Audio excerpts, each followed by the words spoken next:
Добрый вечер. В эфире Абхазского телевидения еженедельная программа «Суть дела». Будем мы говорить сегодня о возможностях для развития предпринимательства в республике, проблемах и перспективах. Сегодня у меня в гостях Астамур Ашуба, представитель Ассоциации предпринимателей Абхазии.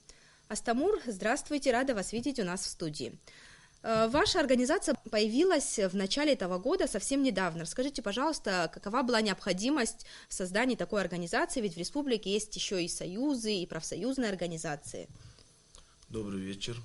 Хочу поблагодарить вас за приглашение на передачу, за возможность выразить свое видение на ситуацию в экономике Абхазии. В Абхазии две организации, которые регулируют взаимоотношения между государством и бизнесом. Это торгово-промышленная палата и союз промышленников-предпринимателей. Все люди, входящие в состав новой организации нашей, они не входили в состав союза промышленников-предпринимателей и торгово-промышленной палаты.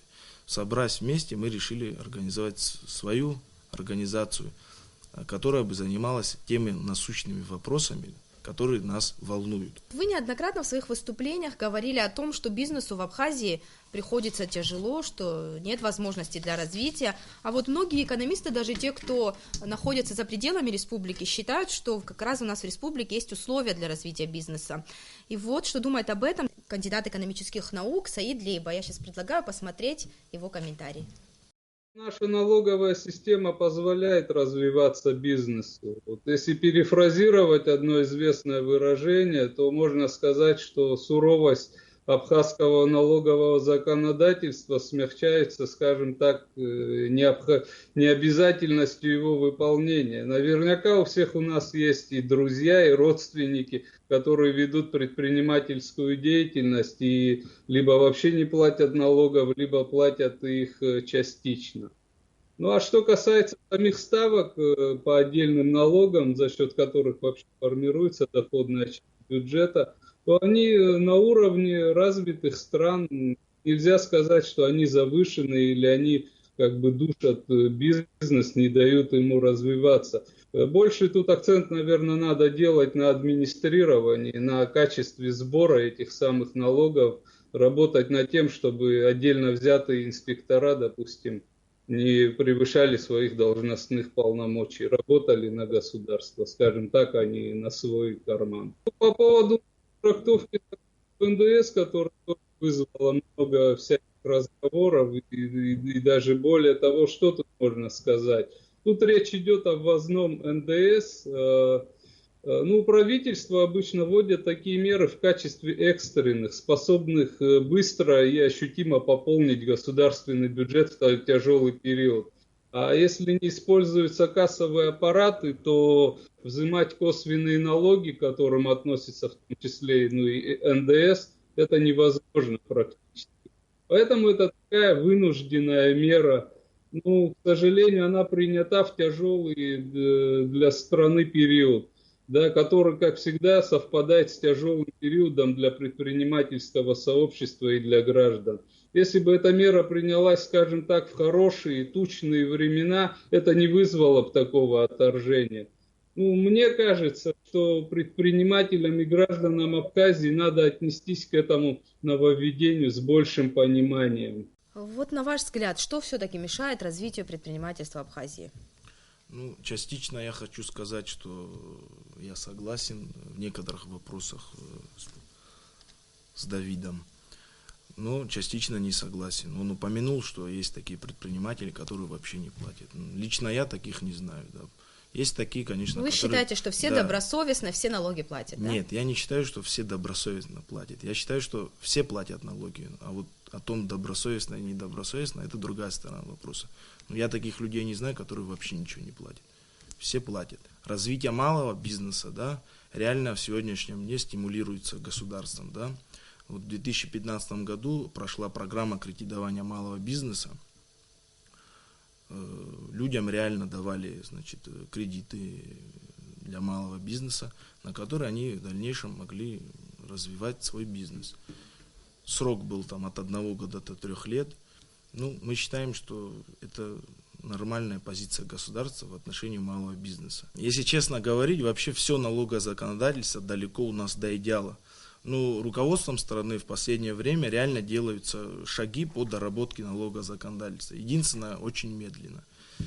Я тоже и председатель нашей ассоциации являемся членами рабочей группы по доработке налогового законодательства. Но говоря о среднем и крупном бизнесе, здесь картина похуже. И мы делим эти проблемы на две категории. Первая категория – государство может, но не хочет помочь. Вторая проблема – государство хочет, но не может помочь. А вот первая, расскажите подробнее, что в какой вот части? Ну, можно я лучше со второй начну, да, потому что первая у меня более емкая, да. Например, вот вторая категория. Государство хочет дать кредиты средним и крупным бизнесменам, но не может. Нет столько финансовых ресурсов, и здесь не поспоришь с ними. А вот первая проблема, о которой можно долго и много дискутировать, вот я хотел бы о ней поговорить. Вот, хотелось бы затронуть систему страхования, да. У нас ее почти нету. Страховая система, как финансовый инструмент, после банковской системы на втором месте.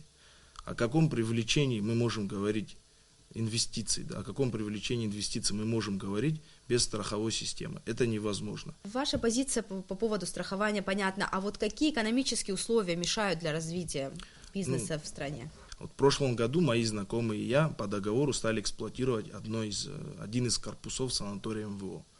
За небольшой срок было отремонтировано здание, облагорожена близлежащая территория. Пляж был приведен в порядок, сделаны были переодевалки, душ, кабинет врача, дежурили спасатели. Это хорошо, был показательный пляж на территории города Сухум, куда приходили гости нашего города и местные жители. В коллективе работало около 100 человек со средней зарплатой в 15 тысяч рублей. За время работы в бюджет страны поступило около 11 миллионов рублей в виде налоговых платежей и арендах. В сегодняшнем дне, имея возможность продлить договор еще на один летний сезон, руководство страны отказывает нам в этом. Отсюда вытекает вопрос, почему так происходит, о чем думают и чем руководствуются государственные деятели. Вам не объяснили, в чем причина отказа? Нет, нам не объяснили, в чем причина отказа. Мы знаем точно, что есть возможность продления договора на этот летний сезон. После мы в курсе, что правительство передает санаторий МВО Министерству обороны Российской Федерации. Может, был какой-то заранее был заключен договор о передаче этого, вот, в какой-то срок был назначен, и объект должен был быть передан, допустим, Министерству обороны России. Нет. Такого не было? Нет. Министерство обороны России принимает объект в 2017 году. То есть в 2016 году объект может Но не работать. был заранее договор подписан? Нет, не был. По сей день. Он подписан, в договоре четко, ясно написано, что санаторий МВО переходит в состав Министерства обороны в 2017 году и начинаются там работы. Вы, наверное, считаете, что это какое-то субъективное мнение, а может быть, этот объект представляет для государства больший интерес, передав его в Министерство обороны? Может быть, такая необходимость существует? Необходимость, не знаю, существует или нет, но государство решило передать. Никто это не оспаривает, значит, и не претендует. Но в сегодняшнем дне есть возможность поработать еще один летний сезон, заплатить налоги, дать работу 100 людям. Это нормально, это хорошо, мы считаем. Сегодня вопрос висит по сей день. Вот вы говорите о том, что в Абхазии некомфортно бизнесу. Но, тем не менее, многие иностранцы приезжают к нам в республику и открывают свои фирмы. Вот я знаю, что житель Китая в Ачимчирском районе занимается производством овощей. И в Сухумском районе, например, функционирует фирма, которую открыл француз по изготовлению окон. И вот в информагентстве «Спутник» была опубликована статья о нем. И в своем интервью корреспонденту «Спутник» он говорит о том, вот я процитирую его, в Абхазии много ниш еще не занято, и есть потребность в производстве. И во-вторых, здесь можно начать бизнес с маленького капитала. Как вы считаете, это же преимущество для бизнеса? Мы считаем, что это преимущество. Мы не говорим, что в Абхазии невозможно заниматься бизнесом. То налоговое законодательство и тот объем налогов, который есть у нас, если сопоставлять с другими странами, он находится на достаточно приемлемом уровне, да, и, конечно же, другие предприниматели из других стран с удовольствием занимаются здесь какими-то делами. Но опять же, есть вопросы, которые касаются их безопасности, страхования их бизнеса, мешают им здесь что-то начать. Они не жалуются, например, вот француз говорит, что ему очень комфортно в стране. Француз, он абхазский зять, он здесь живет, мы его знаем, он хороший парень, достаточно грамотный предприниматель. Ему нравится в Абхазии, он здесь находится. Ну, он один в поле не воин. Если было бы их там 100 человек... Нет, это я в качестве примера привожу, но есть и другие вот иностранцы, из Турции приезжают, даже из Китая вот расстояние между нашими государствами. Тем не менее, Абхазия представляет для инвесторов какой-то интерес. Да, для инвесторов, которые не боятся потерять свои инвестиции. А для которые боятся потерять свои инвестиции, они не вложат в Абхазию, пока не будет надлежащего отношения к ним, надлежащего законодательства для ведения их бизнеса. Организация, которую вы представляете, ассоциируется в первую очередь с законом об НДС, против которого вы активно выступали. Вот с чем была связана ваша жесткая позиция непринятия этого решения? Ведь этот закон не новый, он был принят еще в 1994 году, но временно работал не по классической схеме. В чем выразилась ваша вот жесткая позиция непринятия этого решения? Наша жесткая позиция выразилась не в том, чтобы закон не был, да, а в том, чтобы его приостановили на доработку. Мы считаем, что закон об НДС недоработан, он сырой, и об этом мы говорили и на съезде, и на митинге, что даже представители власти нам на личных встречах подтверждают, что да, есть нюансы, закон недоработан, нужно его дорабатывать. Мы вот поэтому, высказываем свое возмущение. Мы, общаясь в стенах нашей организации, за последнее время выработали точку зрения, да, исходя из которой мы вот считаем правильным ввести новую редакцию закона. Точка зрения ассоциации на вопрос НДС подразумевает в теории. Первое, принять законодательно список продуктов, товаров и услуг, входящих в потребительскую корзину. Второе, для всех продуктов, товаров и услуг ввести дифференцированную ставку. К примеру, продукты, товары и услуги, входящие в потребительскую корзину, будут по ставке 0, то есть, соответственно, на них не повлияет НДС. Для продовольственной группы товаров сделать 2% НДС, для всех остальных 4%. Но в сегодняшнем дне, понимая, что налоговая система еще не готова к дифференцированному подходу начисления НДС, мы предложили ввести на начальном уровне, на начальном этапе минимальный процент для всех, а после подготовить все и начать подходить дифференцированно. Вот в последнее время люди говорят о законе об НДС, что закон НДС защищает местного производителя. Мы с этим не согласны. Мы считаем, что закон об НДС приравнивает местного производителя с импортером, но никак не защищает его. Астамур, я как раз хотела вам предложить вспомнить ваш первый съезд, на котором ваш председатель Ассоциации предпринимателей как раз по этому вопросу высказывался. И хочу, чтобы мы вместе посмотрели, а потом прокомментируем. Все абхазские производители платят НДС 10% от полной стоимости произведенного товара и вносят свой вклад в бюджет страны. В то же самое время экспортеры аналогичной продукции освобождены от уплаты НДС. Вот Роман Кочарава достаточно эмоционально высказался. Вы считаете, что из-за такой трактовки закона местные производители поставлены в неравные условия с экспортерами аналогичной продукции? Вот каким образом? Конечно же, я соглашусь с мнением представителей, да, Кабинета министров о том, что, конечно, в сегодняшнем дне, в начале, как приняли этот закон, то реально возможности местного производителя к возможностям импортера, сравнивать можно? Вот у нас сколько производителей продуктов питания вообще в стране? Производителей не очень много, но и их тоже не поддерживают на законодательном уровне. Вот мы считаем, что для защиты местного производителя, помимо НДС, можно ввести акцизы на ввоз той или иной продукции, которая производится в Абхазии, да, как делают в разных А не странах. приведет это к росту цен? Акцизы все равно К повлияют росту цен на те товары, которые мы сами выпускаем, да, если приведет, здесь ничего страшного. Мы должны может государство себе вот сейчас производителя, такие кризисные времена позволить, если вот цены повысятся на продовольственную группу товаров? Можем мы себе такое позволить? Я не говорю о всей продовольственной группе товаров, я говорю конкретно о тех продуктах и товарах, которые выпускаются в республике. Понятно. Давайте сейчас посмотрим, что думает об этом министр экономики Адгур Ардзинба. Что касается продуктов питания, лекарственных средств и прочих, то на эти изъятия мы пошли с учетом того, что все-таки НДС это косвенный налог, и он будет в конечном итоге уплачиваться потребителю.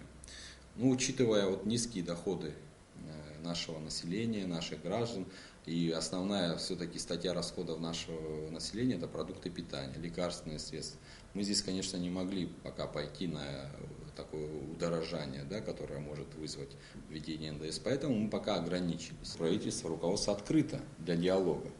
Ведь вы знаете, вот рабочая группа в рамках распоряжения президента по реформе налогового законодательства. Туда включены и представители торгово-промышленной палаты, туда представители ассоциации предпринимателей тоже включены. То есть это говорит о чем? О том, что все предложения, все вопросы, они учитываются, рассматриваются. И вот тот диалог, который существует сегодня, он только будет увеличиваться. Вот любое введение каких-то налогов у нас вот воспринимается очень жестко со стороны предпринимателей. В России сейчас, к примеру, ввели акцизы на бензин, и, естественно, это повлечет за собой рост цен вообще. Но, тем не менее, такого шквала критики там нет. Почему вот у нас вот такое происходит? Как государство должно пополнять бюджет, если не за счет налогов? Я с вами согласен. Государство не может жить без налогов. Налоги – это тот инструмент государства, который перераспределяет, значит, деньги между всеми слоями общества. Это нормально, это правильно.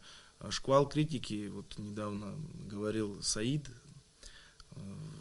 в репортаже, что время сейчас сложно, поэтому люди с недовольствием отнеслись. Если было бы время другое, то, я думаю, люди тоже с пониманием отнеслись бы. А предприниматели это волнует из-за того, что все-таки, значит, круг взаимосвязан. Значит, предприниматель, продавая те или иные продукты, не знаю, товары, покупатель мог купить там в количестве 2 единиц, но из-за повышения, из-за того, что ввели НДС, то у него уже не хватает, чтобы купить 2. Ну, покупательная способность падает. Покупательская способность падает. Поэтому мы предлагаем своей с точки зрения то, что надо разработать вот потребительскую корзину, включить в нее продукты, включить в нее товары, лекарства, услуги, которые вот для повседневной жизни нашего гражданина очень важны. На них ставку 0 начислять, да. На все, на продовольственную группу товаров 2%, на все остальные 4%. И вот так минимизируя, в смысле, вот сами цифры, да, НДС, мы добьемся того, что предприниматели выйдут из тени, не будет желания свой бизнес держать в тени, они будут платить спокойно 2, 3, 4%. И, если честно, мы придерживаемся той точки зрения, что это даст большой эффект для вот экономики Абхазии. А вот несмотря на то, что на продовольственную группу товаров ставка НДС не изменилась, цены же повышаются каждый день вот на рынке. Я предлагаю сейчас посмотреть репортаж о ценах на центральном рынке столицы. На центральном рынке столицы в эти дни наблюдается спад торговли. Так говорят владельцы магазинов. Но жизненно важные товары население продолжает покупать. Цены же неприятно удивляют покупателей. Если это стоило 210, мы покупали, теперь 230. У нас мало своего. Вот. Если доллар поднимается, естественно, и у нас цены поднимаются. Так что это очень заметно. Особенно нашей молодежи тяжело. Вот. Мы-то пенсионеры хотя бы копеечки какие-то получаем. Все подорожало. Не только неделю один раз, каждый день. Вот сегодня ты пришла, вот это стоит 10 рублей. Завтра придешь, уже 20 рублей стоит. Цены в отдельных магазинах разные, но в целом за последний месяц, как говорят продавцы, продукты питания подорожали в среднем на 10-20%. Стоимость товаров они устанавливают с учетом цен на оптовых складах, откуда реализаторы и получают продукцию. Везде подорожало. Везде это оттуда, все зависит оттуда. Вы закупаетесь, конечно. Да? А вы, например, откуда привозите товар? Мы со склада берем здесь. И насколько вот на складах подорожали? По 10 рублей с каждого. Вот продукты, если стоило 50 рублей, сейчас уже стоит 55-60. Ну, на 5 рублей, на 10 рублей все подорожало.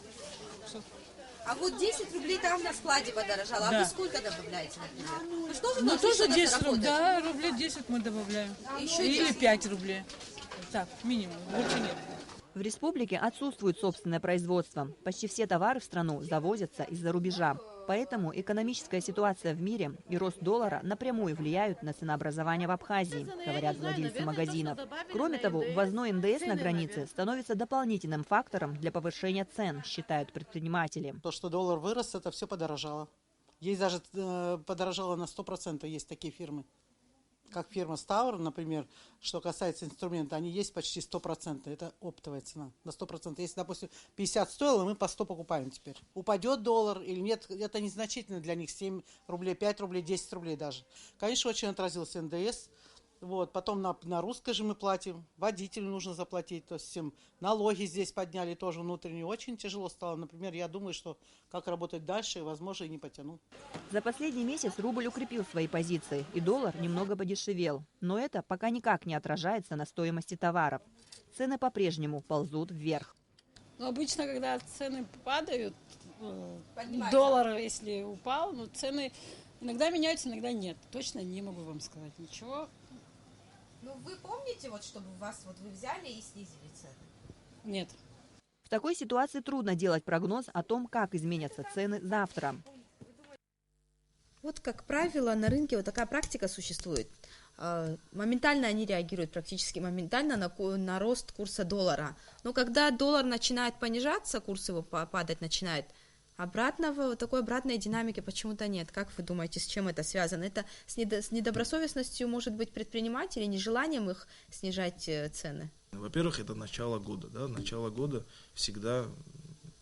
Это же должно чем-то быть вызвано? Вот просто нет, вообще в течение года работы организаций, допустим, в России, которые поставляют сюда продукты, товары, они в течение года ведут какие-то расчеты, работают с предпринимателями, с другими. То есть это нормальная система экономики, что каждый год цена повышается, потому что есть такое понятие инфляции. Да?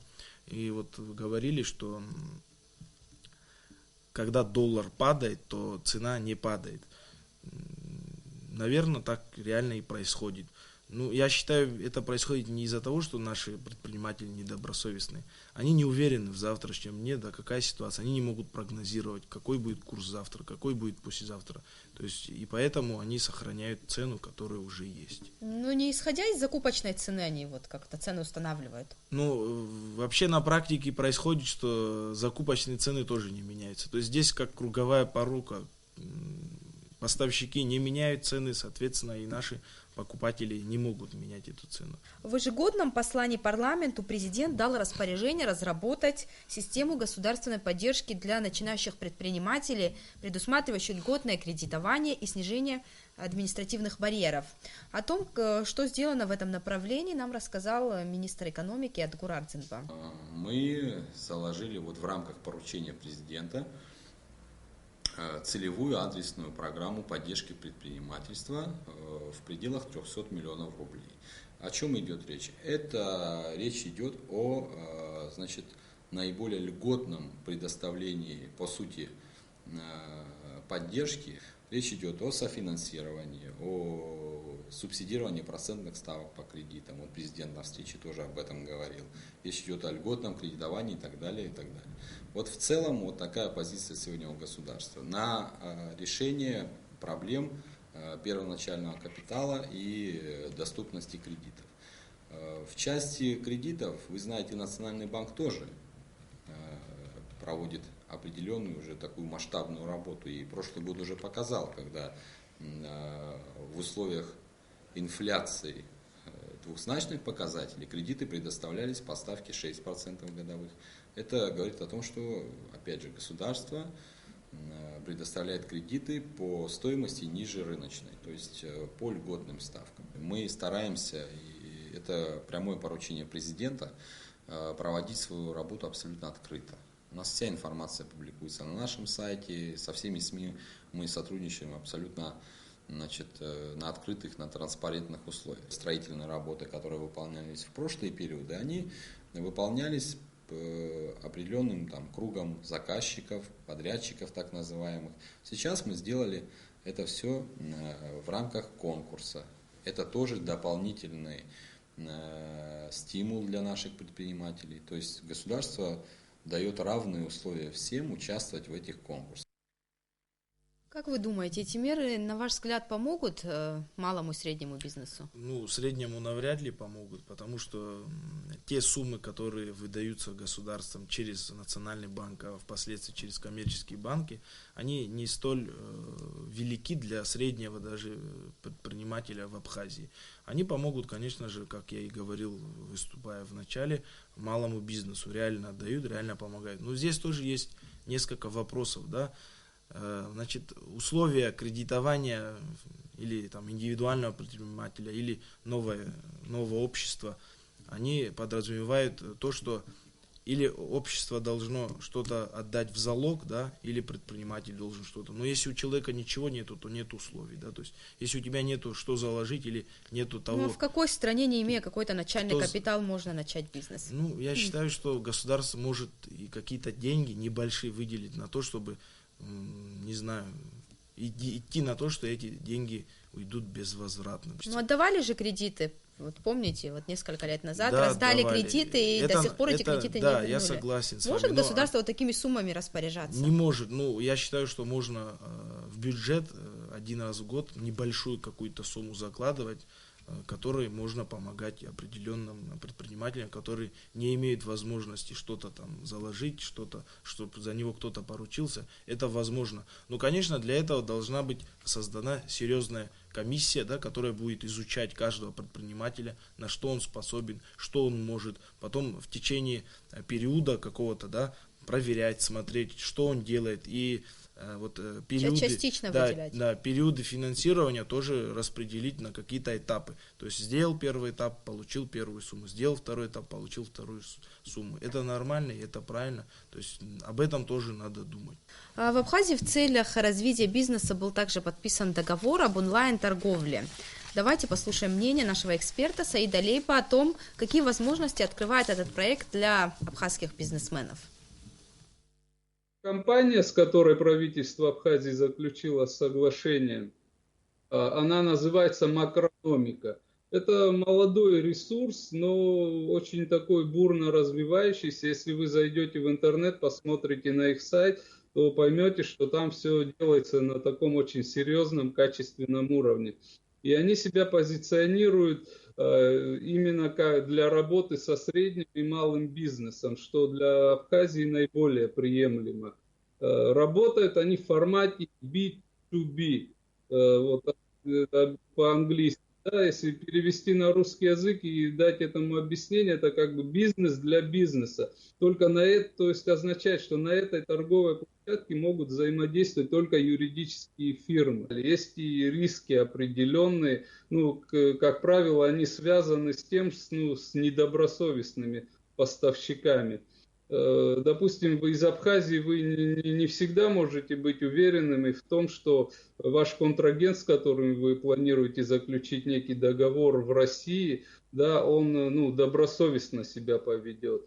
Вот эти вот коммерческие площадки, они пытаются, скажем так, отсеивать, фильтровать и, выражаясь простым языком, пробивать эти организации коммерческие, которые регистрируются на их площадке, на предмет их добросовестности, честности и так далее. В целом это удобный механизм, который развивается, и в России год от года процент организаций, использующих такие коммерческие площадки, только растет. Хотя в целом, как бы по миру, если брать, Россия пока отстает. Это вопрос времени, я думаю, наверстает. И как вы думаете, это шаг вперед? Дополнительные возможности у бизнеса появятся для развития? Что касается соглашения, которое подписали министр экономики Адгур Ардзма и президент компании Макрономика Алексей Ларин, хочу сказать, что организация IT, компания Макрономика, это интернет-ресурс, да, вот как и сказал Саид, который в себе объединил разного рода предпринимателей. Говоря по-простому, это виртуальный рынок, это хорошо, это облегчает предпринимателю в Абхазии, пользуясь современными технологиями, участвовать в мировой торговле. В данном случае мировая торговля, как я понимаю, подразумевает импорт в Абхазию из любой страны, а вот экспорт из Абхазии только в те страны, которые признали нашу независимость. И, наконец, подводя итог нашей беседы, что бы вы хотели сказать? В заключение хотелось сказать о том, что Абхазия уже сегодня могла быть процветающей страной, но нам всегда что-то мешает. Мы должны вместе, каждый занимаясь своим делом, построить красивую страну. Спасибо, Астамур. У меня на этом все.